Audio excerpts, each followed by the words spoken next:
नमस्कार शेतकरी मित्रांनो, सर्वांना प्रजासत्ताक दिनाच्या हार्दिक शुभेच्छा. शेतकरी मित्रांनो, पण मला एक प्रश्न पडलाय, की हा 26 जानेवारीचा दिवस फक्त ध्वजारोहण करण्याचा किंवा सुट्टीचा दिवस नाहीये. तर या दिवशी आपण खऱ्या अर्थानं प्रजासत्ताक झालो. प्रजासत्ताक म्हणजे काय? तर जनतेनेच राज्य चालवायचं. म्हणजे जनतेने प्रतिनिधीमार्फत जो काही प्रमुख निवडून द्यायचा आहे, त्याच्यामार्फत हा देश चालवायचा आहे. हा देश म्हणजे काय कोणी राजा चालवत नसून किंवा हुकुमशाह चालवत नाही, तर जनतेनेच देशाचा कारभार चालवणे म्हणजेच प्रजासत्ताक होणे. परंतु खऱ्या अर्थाने जनता आपला देश चालवती काय? तर अजिबात नाही. तर हे काही जनतेने निवडून दिलेले नेते आहेत, ते स्वतःला राजा समजतात, मनमानी करतात आणि प्रसंगी आपल्या मताला काही किंमत नाही. अशा पद्धतीची व्यवस्था निर्माण झालेली आहे. शेतकरी मित्रांनो, आपल्याला अनेक अडचणी आहेत. तुम्ही पाहू शकता, भ्रष्टाचार बोकाळला आहे.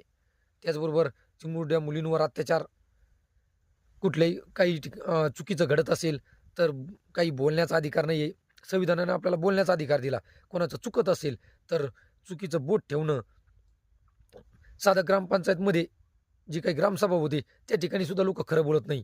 तुम्ही विचार करा, विरोधाला विरोध करायचा, तर जे काही चुकीचं आहे, ते चुकीचं बोललंच पाहिजे. तरच काहीतरी बदलाला सुरुवात होईल. परंतु कोणी त्रास देतंय म्हणून चुकीचं बोललं जात नाही. तरुण पिढी तर अजिबात पुढं येत नाहीये. अशा पद्धतीने आणि जे काही जरी पुढं आले, तर चुकीचेच लोकं पुढं त्या ठिकाणी येत आहेत. शेतकरी मित्रांनो, अशा पद्धतीची व्यवस्था आहे. त्या ठिकाणी बदलाला सुरुवात प्रत्येक नागरिकाने करायला हवी.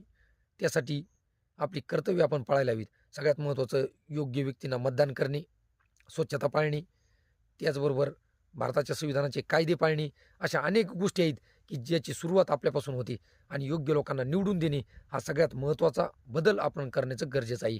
इन्कलाब जिंदाबाद, जय जवान, जय किसान, वंदे मातरम, भारत माता की जय.